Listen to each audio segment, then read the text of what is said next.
anos. Vamos continuar aqui no canal a falar de Idade Moderna. E hoje o tema é Renascimento. Mas o que é o Renascimento?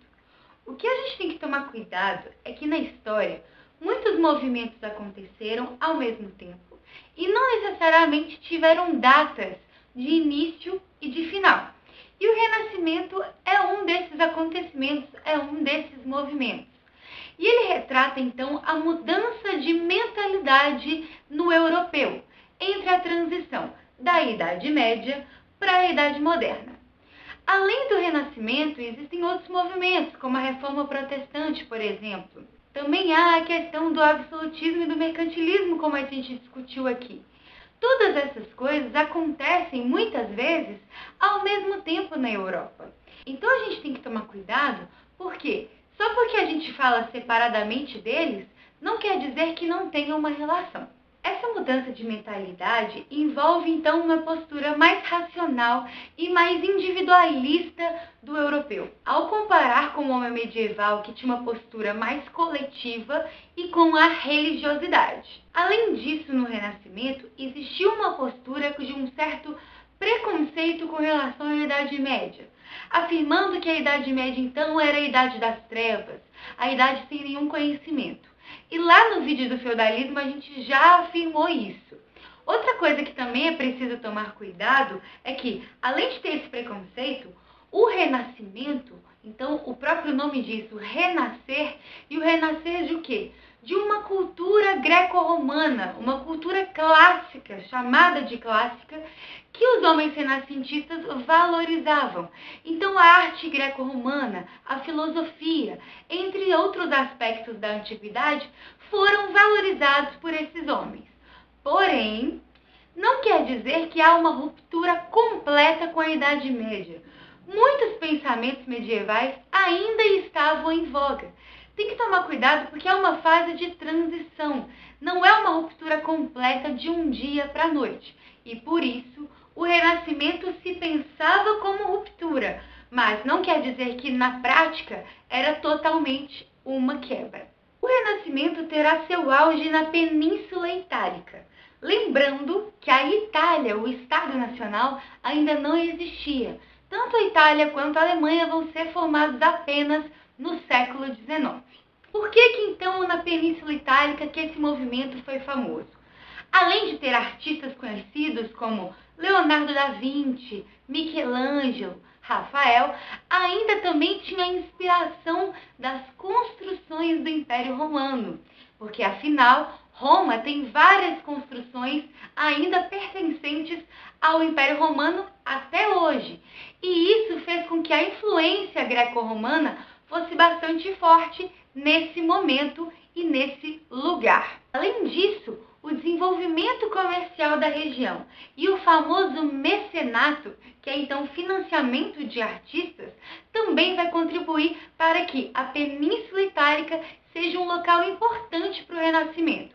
Porém, lembrem-se que o Renascimento não aconteceu apenas na Itália. Algumas características do Renascimento, de uma forma geral, começam com o humanismo. E o que é o humanismo? Como então existe uma postura mais racional, um pouco de afastamento com a religiosidade, o humanismo então vai ser o estudo do homem, a valorização do homem. Contrária, por exemplo, a uma questão teocêntrica que existe na Idade Média. Como assim teocêntrica? Teocêntrica é colocar Deus como centro de tudo que se estuda, de tudo que se compreende. Já o humanismo vai ser o estudo e a valorização do homem. As obras gregas, nesse caso, serão resgatadas para estudos, como Platão, Homero, entre outros. Além do humanismo, existe o antropocentrismo. O antropocentrismo ele é muito similar ao humanismo. E o que significa isso? Antropocentrismo é o homem como centro das coisas, como centro das relações e o centro dos estudos. Então, essa valorização do homem, o humanismo sendo o estudo desse homem e o antropocentrismo a valorização. Porém, ambos os conceitos são muito próximos. Há também o racionalismo. E por que o racionalismo? Anteriormente, na Idade Média, muitas coisas eram justificadas através da religiosidade. E por ter então essa questão de afastamento do mundo medieval, é que o homem renascentista vai usar a razão, o racionalismo, para explicar as coisas. Então ele vai observar a natureza e tentar explicar por que chove, por que nasce aquela planta em determinado lugar, e não só simplesmente aceitar que Deus quis assim. Outro cuidado que a gente tem que tomar é que o homem renascentista, é claro, vai questionar algumas posturas religiosas, porém não há um rompimento com a religião. Muitas obras renascentistas, inclusive, são religiosas. São inclusive pinturas de igrejas, por exemplo, entre outros casos.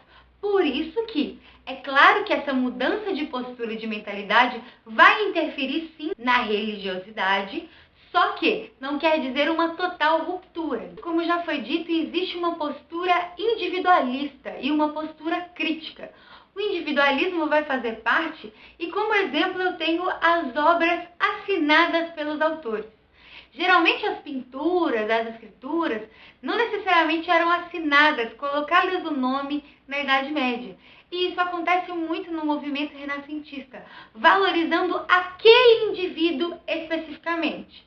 Um dos indivíduos mais famosos do Renascimento é o Leonardo da Vinci, que tem também uma outra característica desse momento renascentista. E essa característica seriam as várias atividades que esses homens renascentistas exerciam. Um não necessariamente era só pintor ou só escritor. Muitos homens renascentistas exerciam várias atividades. Leonardo da Vinci foi um deles. Estudou o corpo humano, fez várias pinturas. Teve então estudos na arquitetura, na anatomia, enfim, várias coisas o Leonardo da Vinci contribuiu para a nossa história. Há também a questão do naturalismo, que seria a valorização da natureza e o uso da natureza como objeto de estudo. Não só a natureza, mas também a natureza humana. E é por isso que Leonardo da Vinci também é um grande exemplo, porque ele vai estudar a anatomia humana, vai investigar o corpo humano, coisa que anteriormente a igreja condenava. Outra característica é a retomada de valores clássicos, que já foi dito aqui, que era então valorizar e retomar alguns conhecimentos greco-romanos, chamados então de clássicos. O hedonismo, que é a busca pelo prazer. E o prazer não é só daquele jeito que você está pensando, não. Mas o prazer envolve as questões materiais, as questões terrenas. Por quê? O homem medieval ele pensava muito na vida após a morte, nas preocupações então no céu ou no inferno. Já o homem renascentista, tentando romper com tudo isso, tenta se valorizar e valorizar a vida então que acontece agora. Há também o mecenato. O mecenato era o investimento que se fazia nas artes. Então a burguesia, principalmente, querendo valorizar tudo que era feito por eles, acabavam investindo em artistas para registrar esses feitos burgueses. E é claro que a burguesia, nesse momento, quer se mostrar, então, para também conseguir um espaço na vida pública. Além disso, o Renascimento tem a busca pela perfeição. Como assim?